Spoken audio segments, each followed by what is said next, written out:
My name is Suzanne Farrin. I'm an ICElab composer, and my project is a setting of the poems of Michelangelo.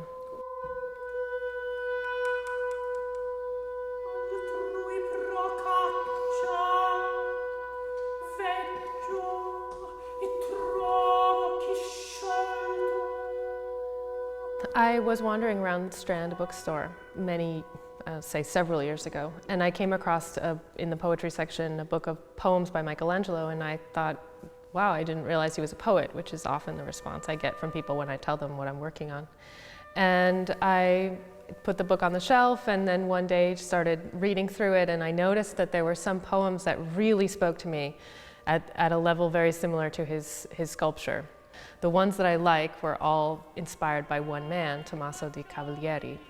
And so he, during a period of his life, starting around 1534, had a very passionate adoration, at least, for a young man named Tommaso, and wrote a series of poems. And the two of them exchanged what are called presentation drawings. And so Tommaso essentially studied with Michelangelo, which from what I know, didn't really happen in Michelangelo's life other than with Tommaso. So Tommaso would draw something, and the great master would respond with a drawing. And then there's left behind all of these poems.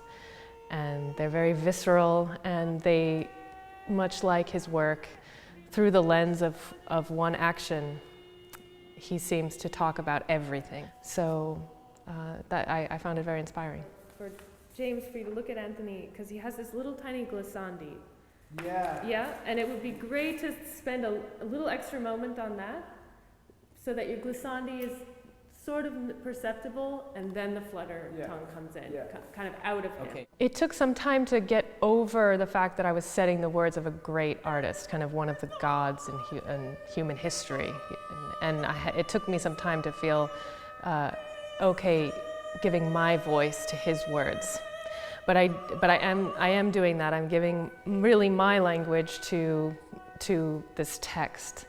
And why I think I have so much resonance with the text is that there's always a pull in more than one direction, usually two directions, just like his statues. You know, the hips often are in one direction, the shoulders are looking in another, and I think my language exists a bit in that world. The stretching, the pulling, the sort of moments of clarity and moments of darkness. He exists in all of those territories, and especially going into the instruments from that perspective has been really interesting. Or do you want it more baritonal, like? Yes.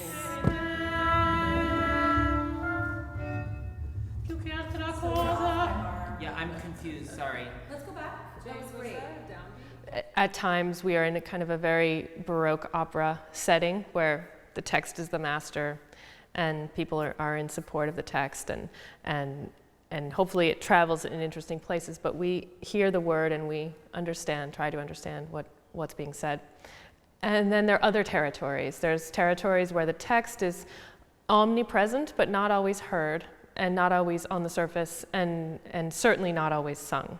So one approach I've been having with this is, even when I'm setting for the voice, if I struggle to find what a section of the text should be, and I can't, and I really can't, then that text is not meant to be heard through my voice. So my voice is not the vessel to say that line or that text, and it has to be channeled through me in a different way, and maybe in a more fundamental, essential way, and that's my sort of fundamental language, I think, is through the instruments, the abstraction of the text.